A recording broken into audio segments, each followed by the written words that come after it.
ఓం శ్రీ సాయిరామ్. సాయి గురుకులం కార్యక్రమానికి స్వాగతం. సాయిబాబా సద్గురువుగా ఈ కలియుగంలో వారు ఎందుకు అవతరించారు, వారి యొక్క లక్ష్యం ఏమిటి, వారు జనులను ఉద్ధరించడానికి చేస్తున్నటువంటి ఆ ప్రయత్నాన్ని జనులు కలియుగంలో ఎంతగా అర్థం చేసుకుంటారు అనేటువంటి విషయాలను బాబా గంగాగిరి మహారాజుతో జరిగినటువంటి సంభాషణలో చాలా అద్భుతంగా చెప్తారు.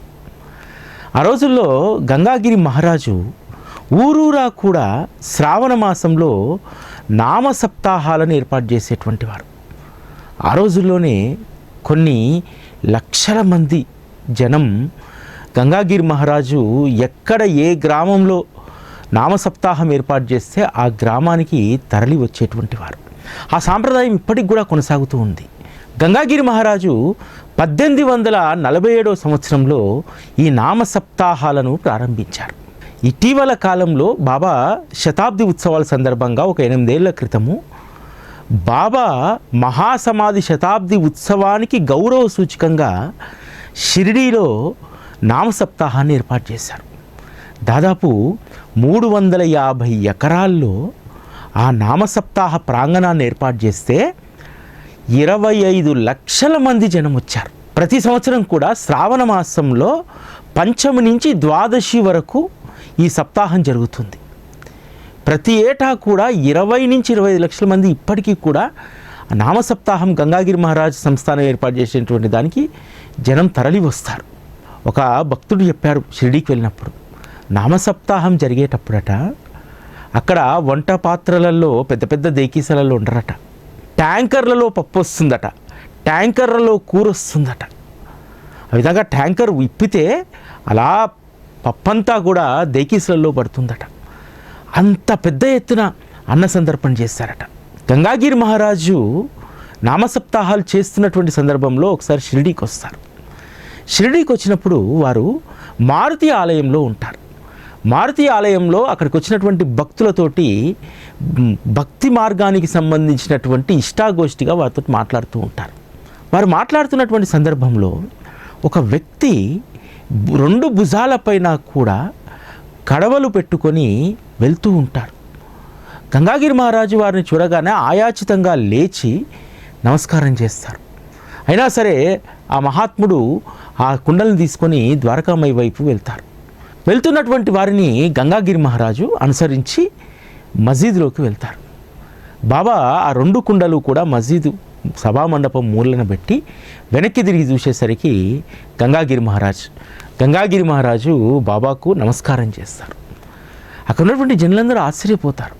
ఎందుకంటే గంగాగిరి మహారాజును ఆ రోజు పుంతంబాతో పాటు మహారాష్ట్ర దేశమంతటా కూడా ఒక నడిచే దేవుడిగా కొలుస్తారు. అంత గొప్ప ఖ్యాతి ఉన్నటువంటి గంగాగిరి మహారాజు బాబాకు నమస్కారం చేస్తాడు. చూసేటువంటి వాళ్ళకు ఆశ్చర్యం కలుగుతుంది.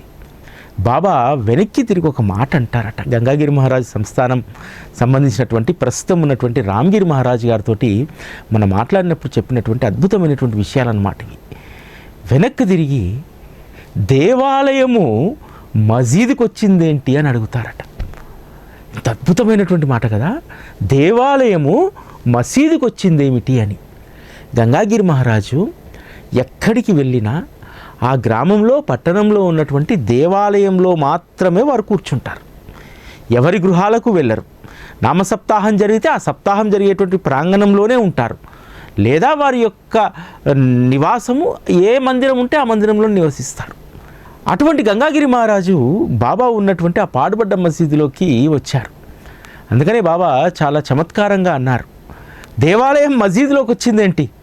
సరే మన ఇద్దరము ఒకే కుటుంబానికి చెందినటువంటి వాళ్ళం, మన ఇద్దరికీ భగవంతుడు ఒకే బాధ్యతను అప్పగించారు, అందుకనే మనం కలుసుకున్నాం అని చెప్పి బాబా గంగాగిరి మహారాజుతో అంటారు.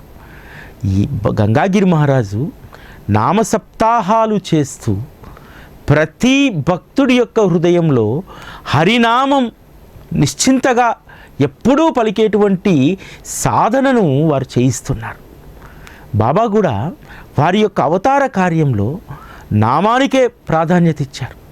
శ్రీరామనవమికి ముందు 7 రోజుల సప్తాహాన్ని రాధాకృష్ణ అయి ప్రారంభిస్తే బాబా ఒక్క మాట మాట్లాడలేదు.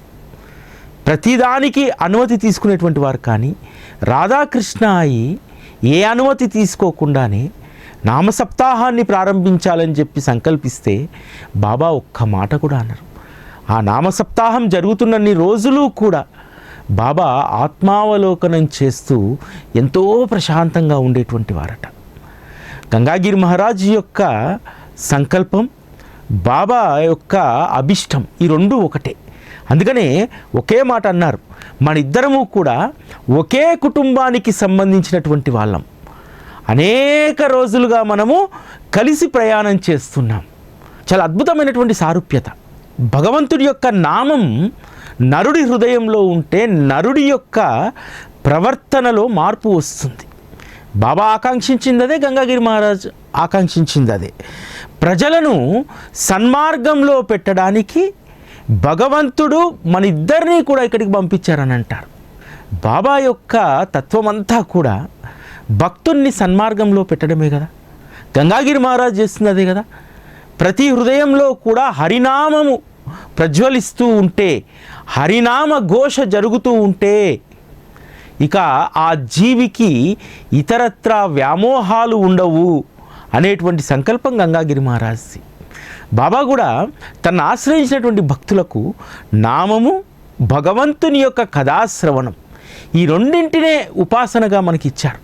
బాబా ఇంకొక మాట అంటారు, మనమేమో సన్మార్గంలో పెట్టడానికి ఇక్కడికి వస్తే జనులు ఈ విషయాన్ని కించింతైనా పట్టించుకోవడం లేదు, వారిలో పరివర్తన అనేటువంటిదే కనబడడం లేదు.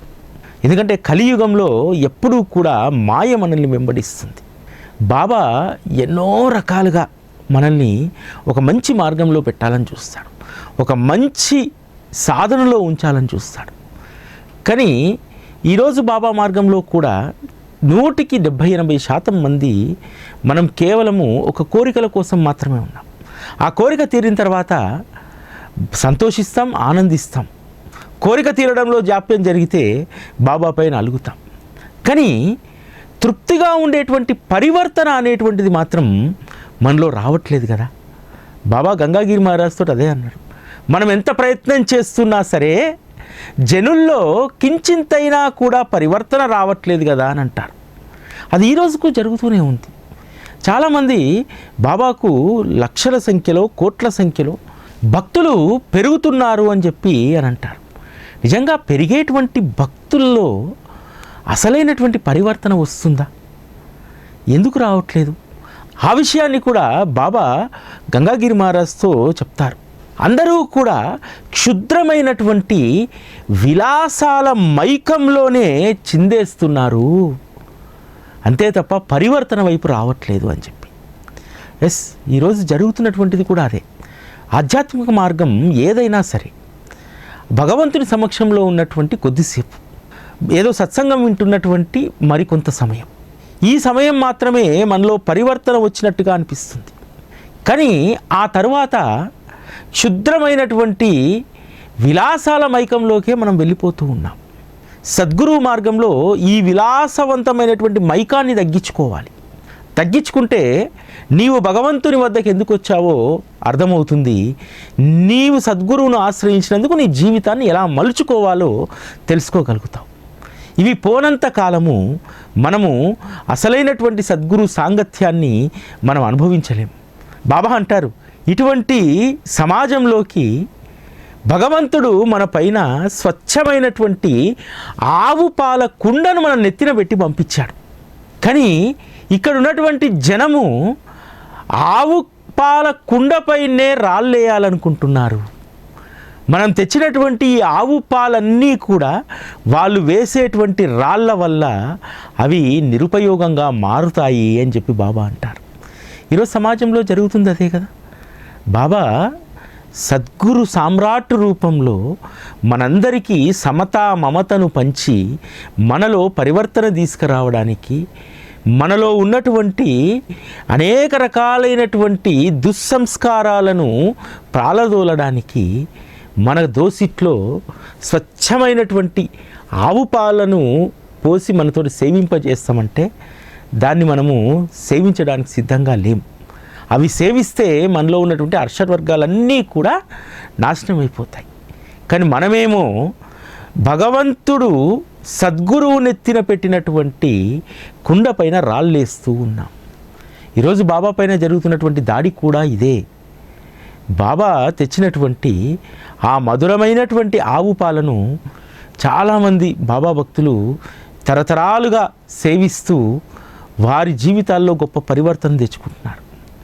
కానీ మరొకరు ఏమో ఆవు పాల కుండ పైన రాళ్ళేసి అది ఎవరైతే బాబా ఆశ్రితులు ఉంటారో వారికి అందకుండా చేద్దామనుకుంటున్నారు. కానీ భగవంతుడి వద్ద ఉన్నటువంటి పాత్రలో పాలు అక్షయంగా ఉంటాయి. బాబా ఈరోజు అన్నటువంటి మాట కాదు. బాబా వచ్చినటువంటి తొలినాళ్ళలో కూడా శ్రీ సాయిబాబా అనేటువంటి ఆ అమృత ధారను జనానికి అందకుండా చేయడానికి ఆ రోజు కూడా అనేక కుట్రలు జరిగాయి. అనేక రకాలుగా బాబా ఖ్యాతిని కించపరచడానికి ఆ రోజు కూడా అనేక మంది పనిచేశారు. కానీ బాబా ఖ్యాతి పెరిగిందే తప్ప తగ్గలేదు. కాబట్టి ఎంతమంది బాబా నెత్తిన ఉన్నటువంటి స్వచ్ఛమైనటువంటి అమృత ధార వలె ప్రవహించేటువంటి ఆవు పాలకు గండి కొట్టాలనుకుంటారో, రాళ్ళేయాలనుకుంటారో అది వాళ్ళ మూర్ఖత్వానికి పరాకాష్ట తప్ప వాళ్ళు రాళ్ళేసినంత మాత్రాన ఆ కుండ పగలదు. ఒకవేళ పగిలినా అందులో ఉన్నటువంటి అమృత ధార ఎక్కడా వృధా కాదు. ఈరోజు మనం చూస్తున్నాం, రాళ్ళేసి కొడితే ఏం చేస్తున్నాం మనము?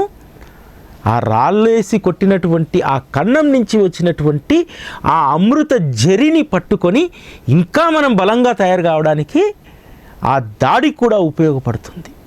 సద్గురువు ప్రతి దానిని కూడా తనకు అనుకూలంగా మార్చుకుంటాడు. ఈరోజు బాబా పైన జరుగుతున్నటువంటి దాడిని కూడా బాబా భక్తులుగా మనకు అనుకూలంగా మార్చుకోవాలి. ఎస్, మీరు ఇంత దాడి చేస్తారా, మేము అంతకు మించినటువంటి విశ్వాసాన్ని మా హృదయాల్లో నింపుకుంటాం. మీరు బాబా నెత్తిన ఉన్నటువంటి పాల కడవ పైన మీరు రాళ్ళేస్తే మీ ప్రయత్నమే అది వృధా అవుతుంది. పడ్డటువంటి ఆ కన్నం నుంచి వచ్చినటువంటి ఆ ధార మేము ఆనందంగా సేవిస్తాం. ఎందుకంటే నా సద్గురు భగవానుడు ఎంతో ప్రాధేయపడితే తప్ప, నాలో ఎంతో మార్పు వస్తే తప్ప, నేను పూర్తిగా నా దుర్గుణాలాన్ని వదిలితే తప్ప ఆయన కుండలో నుంచి దోసెడు పాలు మాకు ఇవ్వడు. కానీ ఈరోజు ఆయాచితంగానే మాకు ఆ పాలకుండలో ఉన్నటువంటి పాలు మాకు లభిస్తున్నాయి. ఎలా లభిస్తున్నాయి? నువ్వు దాడి చేసేటువంటి వాడివి, నువ్వు కుండ పైన రాయేస్తే ఆ కుండకు పడ్డటువంటి చిల్లులో నుంచి వచ్చేటువంటి ఆ అమృత ధారను మేము తేలిగ్గా సేవించగలుగుతున్నాం. ఒక రకంగా చెప్పాలంటే బాబా పైన జరుగుతున్నటువంటి ఈ దాడి బాబా భక్తులకు ఎంతో మేలు చేస్తుంది. ఎందుకంటే ఇంకా ప్రేమ పెరిగిపోతుంది. బాబాని ఇలా అంటారా అని చెప్పి ఒక ఎమోషన్ పెరిగిపోతుంది. ఇటీవల కాలంలో ఒక తల్లి అంది, సార్ బాబా గురించి వాళ్ళు మాట్లాడుతున్నటువంటి దాంట్లో మొదట నేను చాలా ఆందోళన చెందాను, కానీ ఈరోజు నాకు కసి పుట్టింది. ఆ కసి ఏమిటంటే వాళ్ళు ఏ అంశాలను లేవనెత్తుతున్నాడో ఆ అంశాలన్నింటినీ కూడా నేను లోతుల్లోకి వెళ్ళి తెలుసుకోగలుగుతున్నాను. ఆ లోతుల్లోకి వెళ్ళి తెలుసుకున్నప్పుడు బాబా యొక్క విరాట్ స్వరూపం నాకు కనిపిస్తుంది అని చెప్పి ఆ తల్లి చెప్పింది. ఇవన్నీ కూడా కాలక్రమంలో ప్రతి సందర్భంలోనూ ఇటువంటివి జరుగుతూనే ఉంటాయని చెప్పి గంగాగిరి మహారాజ్తో బాబా అన్నటువంటి మాటలు వింటే మనకు అర్థమవుతూ ఉంటుంది. ఇంకో అద్భుతమైనటువంటి మాట ఏమిటంటే ఇప్పుడు జరుగుతున్నటువంటి దానికి సరిగ్గా సరిపోతుంది. కొంతమంది నన్ను చూసి హేళన చేసి నా మాటలు వినొద్దంటున్నారు. ఈరోజు జరుగుతుంది అదే కదా.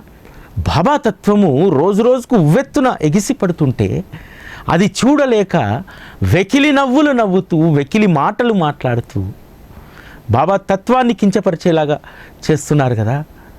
అదే మాట చెప్పాడు ఇక్కడ. కొంతమంది నన్ను చూసి వెకిలి నవ్వులు నవ్వుతూ నా మాట వినొద్దని అంటున్నారు. ఈరోజు ఎవరైతే ఆ వెకిలి నవ్వులు నవ్వేటువంటి వాళ్ళు ఉన్నారు, బాబా తత్వానికి ఎంత మేలు చేస్తున్నారు తెలుసా వాళ్ళు. ఈరోజు భక్తుల్లో ఎక్కడా లేని ఒక జాగృత్వం వచ్చింది. ఆ జాగృతతోటి బాబా తత్వాన్ని ఇంకా లోతుగా తెలుసుకోవాలనేటువంటి ప్రయత్నం చేస్తున్నారు. అనేక చోట్ల సత్సంగాల సంఖ్య పెరుగుతుంది. అనేక చోట్ల బాబా యొక్క తత్వాన్ని ప్రజలకు మరింత లోతుగా అందించేటువంటి ప్రయత్నాలు జరుగుతూ ఉన్నాయి. ఒకప్పుడు మందిరాలు కేవలం పూజలకు పరిమితమైనటువంటి మందిరాల్లో కూడా చాలా చోట్ల ఈరోజు బాబా తత్వాన్ని భక్తులకు బోధించేటువంటి ప్రయత్నం జరుగుతుంది. ఒక రకంగా చెప్పాలంటే బాబా మనందరినీ మేలుకొల్పారు దీని ద్వారా. ఈరోజు మనం జాగృతమై బాబా పట్ల మరింత భక్తిని ప్రేమను మనం పెంచుకుంటున్నాం. ఇంకొక కోణాన్ని కూడా బాబా ఇక్కడ ఆవిష్కరించారు. కొంతమంది నేను పూనానని భక్తుల చేత ఈత కళ్ళు దాగిస్తున్నారని చెప్పి అని అంటారు. ఎంత సత్యమైనటువంటి మాట అంటే ఈరోజు సమాజంలో కూడా బాబా తత్వంలో కొంత వస్తున్నటువంటి పోకళ్ళు. బాబా నాకు పలుకుతారు, బాబా నాకు స్వప్నంలో చెప్పారు, బాబా నాకు అది చెప్పారు, నాకు ఇది చెప్పారు, నా మాట బాబా వింటాడు, మీ సమస్య నాకు చెప్పండి, నేను బాబాకి చెప్తాను. ఇటువంటి వాళ్ళు పెరిగిపోయారు కదా. ఇదే చెప్పాడు బాబా, నేను పూనానని భక్తుల చేత ఈత కళ్ళు దాగిస్తున్నారు. అంతే, భక్తులు పిచ్చోళ్ళని చేసేస్తున్నారు. చాలామంది చాలా చోట్ల గురువులుగా తయారవుతున్నటువంటి మగవాళ్ళు ఉన్నారు, ఆడవాళ్ళలో కూడా చాలామంది మధ్యలో తయారవుతూ ఉన్నారు. నేను దైవాంశ సంభూతురాలని అని చెప్పి చాలామంది బొట్లు పెట్టడాలు, లేకపోతే తాయితలు కట్టడాలు, లేకపోతే బాబా నాకు ఇది చెప్పారని చెప్పడాలు. కొంతమంది చాలా ఈజీగా నోటితో అబద్ధాలు ఆడేస్తూ ఉంటారు. ఎవరి దగ్గర వారి మెప్పు పొందడానికి బాబా రాత్రి కల్లో కనిపించాడు సార్, మిమ్మల్ని మా గుడికి వచ్చి సత్సంగం చెప్పమన్నాడు సార్. ఇలా అన్నటువంటి వాళ్ళని ఒకటే సమాధానం చెప్తా, అయ్యా మరి బాబా నీకైతే చెప్పాడు కానీ నాకు చెప్పలేదుగా. ఎందుకంటే ఒక సత్సంకల్పం వచ్చినప్పుడు నిజాయితీగా ఉండాలి, ఇటువంటి అబద్ధాలు ఆడకూడదు. బాబా నాకు పలుకుతారు, ఎవరికి పలుకరు? ప్రతి భక్తుడికి పలుకుతారు. అందుకని ఆయన పిలిస్తే పలికే దైవం అయ్యారు. ఊరిలో ఒక వదంతి తీస్తారు, అరే పలానా ఆయనకు బాబా పిలిస్తే పలుకుతాడట. ఆయన దగ్గరికి పోతే మన సమస్య చెప్తే బాబాను రాత్రిపూట అడిగి మనకు సమాధానం చెప్తాడట. ఇది బాబా ఇవన్నీ ముందుగానే పసిగట్టాడు. ఇటీవల కాలంలో కూడా ఒక విపరీతమైన ధోరణి నేను చూస్తూ ఉన్నాను. బాబా పైన దుష్ప్రచారం జరుగుతూ ఉంటే ఆ దుష్ప్రచారాన్ని కూడా తమకు అనుకూలంగా మార్చుకోవాలని చెప్పి బాబా మార్గంలో ఉన్నటువంటి వాళ్ళు చూస్తూ ఉన్నారు. ఎక్కడో ఒక మెసేజ్ చూశాను, ఏదో బాబా పైన జరుగుతున్నటువంటి దానికి వ్యతిరేకంగా ఒక ఉద్యమం తయారు చేయాలి. ఏం ఉద్యమం? ఆల్రెడీ ఆయన ఈ లోకంలోకి వచ్చినప్పుడే ఒక గొప్ప ఉద్యమాన్ని తయారు చేశాడు. ఒంటరిగా కూర్చున్నటువంటి ద్వారకామయిలో సంవత్సరంలోపు 100 మంది చేరారు, ఆ తర్వాత 1000 మంది చేరారు, ఇప్పుడు తర్వాత లక్షల మంది చేరారు, ఇప్పుడు కొన్ని కోట్ల మంది చేరారు కదా ఆయన దగ్గరికి. ఉద్యమం ఆయన కంటే ఎక్కువ నడిపించగలుగుతామా? కాబట్టి కొన్ని సందర్భాల్లో బాబా చెప్పినట్టు నేను పూనానని, నేను చెప్పానని భక్తులను తప్పుదారి పట్టిస్తున్నారని అంటారు. ఎస్, ఈ రోజుకు జరుగుతున్నటువంటిది బాబా మార్గంలో జరుగుతుంది కూడా. ఎందుకంటే బాబా పైన దాడి చేసేటువంటి వాళ్ళకంటే కూడా ఇటువంటి వాళ్ళే చాలా ప్రమాదకరం బాబా మార్గంలో. బాబా పలుకుతాడు, బాబా నాకు కల్లో కనిపించాడు, మీరు చెప్తే నేను బాబాకి చెప్తాను, లేదు బాబాకు నేను ఒక రక్షకుణ్ణి, ఇప్పుడు జరుగుతున్నటువంటి దాడినంతా నేను ఆపేస్తాను, మనందరం ఒక దగ్గర కలుద్దాం అన్నప్పుడే అయిపోయింది. అక్కడ వ్యవహారం అక్కడితో ముగిసిపోయినట్టే. ఎందుకంటే ఒక దగ్గర కలుద్దామంటే ఆ గ్రూప్కి ఆయన లీడర్ కావాలనుకుంటున్నాను అర్థం. బాబా మార్గంలో చాలామంది లీడర్లు కావాలనుకుంటున్న వాళ్ళు ఏ అధోగతి పాలైనరో మనం చాలామందిని చూసాం. చాలామంది నన్ను అడుగుతూ ఉంటారు, సార్ బాబా పైన ఇంత విషప్రచారం జరుగుతూ ఉంటే మీరు బాబా యొక్క గొప్పతనాన్ని చెప్పుకుంటూ పోతున్నారు తప్ప దాని గురించి ఎందుకు మాట్లాడట్లేదని చెప్పి. ఎందుకు మాట్లాడట్లేదంటే బాబా తత్వాన్ని అర్థం చేసుకున్నటువంటి వాడు ఎవ్వరు కూడా దాని గురించి మాట్లాడరు. బాబా పట్ల 100% కమిట్మెంట్ ఉన్నటువంటి వాళ్ళు అసలు దాని గురించి పట్టించుకోరు. ఎందుకంటే బాధ్యత వేరు మనకు అప్పగించింది. మనకు అప్పగించినటువంటి బాధ్యత ఏమిటి? ఇంకా భక్తుల్లో ప్రేమను పెంచమని. ఇంకొక విచిత్రమైనటువంటి ప్రశ్న నన్ను ఒకరు అడిగారు, సార్ బాబా తత్వం పైన వస్తున్నటువంటి దాడికి సంబంధించి ఎవరైనా దానికి వివరణ ఇచ్చినా, లేకపోతే ఆ దాడి చేస్తున్నటువంటి వారి గురించి ఎవరైనా మాట్లాడితే వాళ్ళ పట్ల విపరీతంగా దూషణ చేస్తున్నారు అవతల పక్షం వాళ్ళు, కామెంట్స్లో విపరీతమైనటువంటి బూతులతో తిడుతున్నారు. కానీ మన సాయి టీవీ కామెంట్స్లో ఒక్కటి కూడా నెగిటివ్ కామెంట్ ఉండదు ఎందుకు సార్ అని అడిగారు. ఉండదు. ఎందుకంటే నేను నాకు లభించినటువంటి మామిడి పండు గొప్పతనం గురించి చెప్తున్నాను. నాకు శ్రీ సాయిబాబా అనేటువంటి మామిడి పండు లభించాడు, ఈ మామిడి పండు యొక్క గుణగణాల గురించి చెప్తున్నాను. అందుకనే ఎవరు కూడా నెగిటివ్ కామెంట్స్ పెట్టరు. ఎందుకంటే నా ఇష్టం, నా మామిడి పండు గురించి నేను ఏమైనా చెప్పుకుంటాను. అదే నేను ఈ మామిడి పండును పక్కింట్లో ఉన్నటువంటి ఇంకో పండుతో పోల్చి ఆ పండు కంటే నా పండే గొప్ప అనంటే పక్కవాడు నిద్రలేస్తాడు. కాబట్టి పక్కన ఇంట్లో పండినటువంటి ఆ పండు గురించి నాకెందుకు, నాకు లభించినటువంటి ఈ మామిడి పండు యొక్క మాధుర్యాన్ని వర్ణించడానికే నాకు జీవితం సరిపోదు. పక్కింట్లో ఉన్నటువంటి ఆ ఫలం గురించి నాకెందుకు. కాబట్టి ఈ పాలసీనే సాయి టీవీ తీసుకుంటుంది.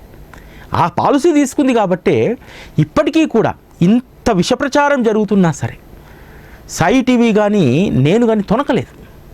ఎందుకంటే ఏదైనా లోపం ఉంటే మనం భయపడాలి. రోడ్డు పంట వెళ్తున్నాము, ఎవరో 10 మంది వచ్చి దొంగ దొంగ దొంగ దొంగ అన్నారనుకోండి, అరే మన పైన ఏమైనా అనుమానం వస్తుందని చెప్పి దొంగతనం చేయకపోయినా కొంతమంది షేక్ అవుతూ ఉంటారు. దానివల్ల ఏం జరుగుతుంది, మనల్ని కూడా పాయింట్ జేబులో అన్నింటిలో చెక్ చేస్తారు. అందువల్ల చిన్న చిన్న విషయాలకు మనం తొణికామనుకోండి, దాని అర్థం ఏమిటి, మనలో ఏదో లోపం ఉందని అర్థం, మన భక్తిలో లోపం ఉందని అర్థం. ఈరోజు చాలామంది బాబా తత్వం పైన జరుగుతున్నటువంటి అవాకులకు చెవాకులకు చాలామంది స్పందిస్తూ ఉంటారు. అసలు స్పందించడం అనేటువంటిది దానికి సూచిక ఏందో తెలుసా, మనలో ఏదో లోపం ఉంది కాబట్టే మనం స్పందిస్తున్నామని చెప్పి పక్కనోడు అనుకుంటాడు. నిజంగా బాబా తత్వంలో ఎక్కడ ఏ లోపాలు లేవు. ఎవరూ కూడా నిర్బంధంగా, ఈరోజు చాలామంది చెప్తూ ఉంటారు కదా, అన్యమతంలోకి బలవంతంగా మార్పిడిలు చేస్తున్నారని చెప్పి. అసలు బాబా మార్గంలో బలవంతమే లేదు, పూర్తిగా స్వ అనుభవాలతో వచ్చినటువంటి వారు. ఇంకొకటి ఏమిటంటే సాయిబాబా దేవుడు కాదని పక్కోడంటే సాయిబాబా దేవుడే, పరమాత్మనే, ఆయన వేదాల్లో ఉన్నాడు, సనాతనంలో.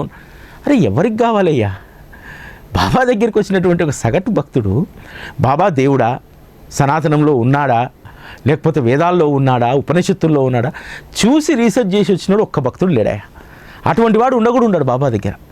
అరే ప్రేమనే ప్రాతిపదికగా, ప్రేమ మాత్రమే చూసి వచ్చినటువంటి వారు ఈ ప్రపంచంలో అనేక మంది స్నేహితులు, బంధువులు, అనేక రకాలైనటువంటి బంధాలు, అనుబంధాలు ఉన్నా సరే ఒకానొక సమయంలో వీరెవ్వరూ కూడా ఆదుకోకపోతే ఒక్కసారి ఆయనను శరణు వేడితే ఈ కష్టాల నుంచి బయటపడేశాడే, ఇంతకు మించినటువంటి శ్రేయోభిలాషి మార్గదర్శి ఇక్కడ ఎవరుంటారు ఈ లోకంలో అని చెప్పి వచ్చినటువంటి వాళ్ళే తప్ప ఎవరూ కూడా బలవంతంగా ఇందులోకి రాలేదు. ఇక్కడ బలవంతంగా బాబా మార్గంలోకి తీసుకొచ్చేది లేదు, బలవంతంగా కట్టేసేది లేదు. ఇది చాలా సుస్పష్టం. ఎవరు మందిరాల వాళ్ళు కట్టేస్తున్నారా, అమ్మా ఈరోజు వచ్చావు నువ్వు ప్రతిరోజు హాజరేసుకోవాలి, లేకపోతే ఇతర మతాల్లో కనుక పలానా వారం నువ్వు రాకపోతే నువ్వు ద్రోహివి అనేటువంటి నియమం ఏమన్నా బాబా మార్గంలో ఉందా? లేదు కదా. కాబట్టి ఇది పూర్తి స్వతంత్రం, స్వేచ్ఛ కలిగినటువంటి మార్గం. ఎవరైనా రావచ్చు, ఎవరైనా వెళ్ళవచ్చు. కాకపోతే ఇక్కడ గొప్ప విచిత్రం ఏమిటంటే రావడమే తప్ప వెళ్ళిపోవడం అనేటువంటిది ఉండదు. ఎందుకంటే ఇచ్చేటువంటి వాడు అక్కడ ఉండగా ఇచ్చేటువంటి దాన్ని కాదని కాళ్ళదని వెళ్ళిపోయేటువంటి వారు ఎవరుంటారు? ఇప్పుడు బాబా పైన జరుగుతున్నటువంటి వివాద చర్చల్లో చాలామంది యొక్క మనస్తత్వాలను గురించి కూడా గంగాగిరి మహారాజ్తో చెప్తారు. కొంతమంది నేనిచ్చినటువంటి పాలను సేవించి కూడా వేదాంగాలని రకరకాలైనటువంటి వాదోపవాదనలోకి వెళుతున్నారు, దానికి నేనేం చేసేది అని అంటారు. ఈరోజు జరుగుతుంది అదే. అసలు మేము జ్ఞానులమని, పక్కనోని ఓడగొట్టేస్తామని, విమర్శించేటువంటి వారిని చింపేస్తామని కొంతమంది పోతూ ఉన్నారు. దానివల్ల శ్రమ వృధానే అవుతుంది. అంతేకాదు ఇంకో బాబా చెప్పినటువంటి మాట ఏమిటంటే సత్సంగం పట్ల విశ్వాసము, గౌరవమే లేకుండా పోతుంది.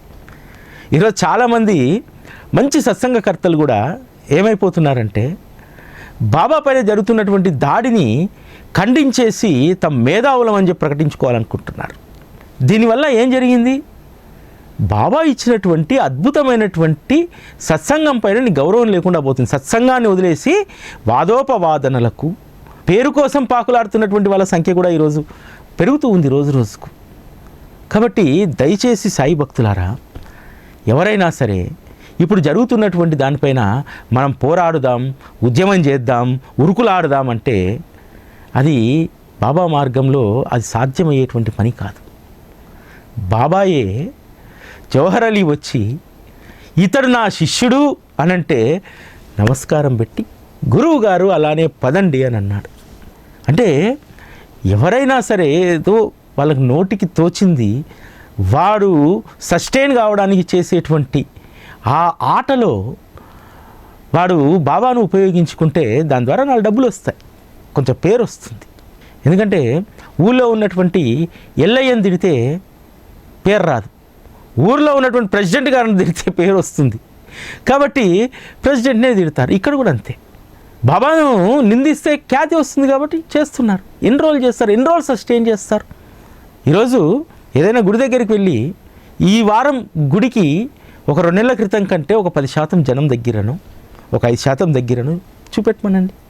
లేదు. గంగాగిరి మహారాజ్తో ఒక అద్భుతమైనటువంటి మాట చెప్తారు బాబా, పోయేవాడు పోతాడు, నిలిచేవాడు నిలుస్తాడు, చిత్తశుద్ధితో తరించే మార్గాన్ని మాత్రం మనం ఎప్పుడూ చూపెడుతూ ఉంటాం. మనమేమి మారొద్దు. వచ్చేవాడు వస్తుంటాడు, పోయేవాడు పోతుంటాడు, కానీ చిత్తశుద్ధితో తరించే మార్గాన్ని మనం ఎప్పుడూ చెప్తూనే ఉందాం. ఇప్పుడు జరుగుతుంది అదే. బాబా మనం తరించేటువంటి మార్గాన్ని ఆయన చెప్తూనే ఉన్నాడు. వచ్చే వాళ్ళందరూ వస్తున్నారు, పోయేవాడు ఎవడు లేడు, పోయేవారు ఎవరు లేరు, పోరు కూడా. ఎందుకు పోతారు? ఎవరు పోతారంటే మిడిమిడి జ్ఞానం ఉన్నటువంటి వారు. ఈరోజు ఒక విషయం పైన బాబా మందిరాల కంటే కూడా నాకు బాబా మందిరాల వ్యవస్థల పట్ల అంత గొప్ప నమ్మకం నాకు లేదు, కానీ కుటుంబాలు, బాబాను ఆశ్రయించినటువంటి కుటుంబాలు ఖచ్చితంగా మీ ఇంట్లో ఉన్నటువంటి భవిష్యత్ తరానికి బాబా పట్ల ప్రేమను పెంచండి. లేకపోతే సమాజంలో ఈరోజు జరుగుతున్నటువంటిది అదే సత్యమని నమ్మేటువంటి ప్రమాదం ఉంది. కాబట్టి యువతకు, పిల్లలకు ఖచ్చితంగా బాబా పట్ల 100% విశ్వాసం పెంచేటువంటి కార్యక్రమాలను చేయండి. మీ చుట్టుపక్కల ప్రాంతాల్లో సత్సంగాలు జరుగుతున్నా లేదు, ఈరోజు సాయి టీవీ మీకు ఒక గొప్ప వరం మీకు అందించింది సాయి గురుకులం. ఈ సాయి గురుకులాన్ని శ్రద్ధగా వినే అలవాటు చేయండి. చేస్తే బాబా పట్ల ప్రేమ పెరుగుతుంది. ఈరోజు మనం ఎక్కడికో పరిగెత్తాల్సిన అవసరం కూడా లేదు, గుడి దాకా కూడా అవసరం లేదు. గుడికి పోతే బాబా దివ్యమంగళ రూపం ఉంటుంది, కానీ సత్సంగాన్ని ఆశ్రయిస్తే బాబా యొక్క ఆత్మస్వరూపం మనకు అర్థమవుతుంది, బాబా యొక్క గొప్పతనం అర్థమవుతుంది, మాధుర్యం అర్థమవుతుంది. ఈరోజు బాబా తత్వాన్ని తరతరాలకు అందించడానికి మనం అనుకుంటాం, గుళ్ళు కట్టుకున్నాం, గుళ్ళ ద్వారా బాబా భవిష్యత్ తరానికి అందిస్తారు ఇవన్నీ అనుకుంటాం. కాదు, ఈ భ్రమ. నిజమైనటువంటి తత్వం సత్సంగం మాత్రమే చెప్పగలుగుతుంది. సత్సంగాన్ని ఆశ్రయించడం తప్ప మరొక మార్గమే లేదు. కాబట్టి భవిష్యత్ తరాన్ని సత్సంగానికి దగ్గర చేయండి. ఇది ఈరోజు సాయి గురుకులం. రేపటి కార్యక్రమంలో కలుసుకుందాం. అప్పటి వరకు సెలవు. నమస్కారం.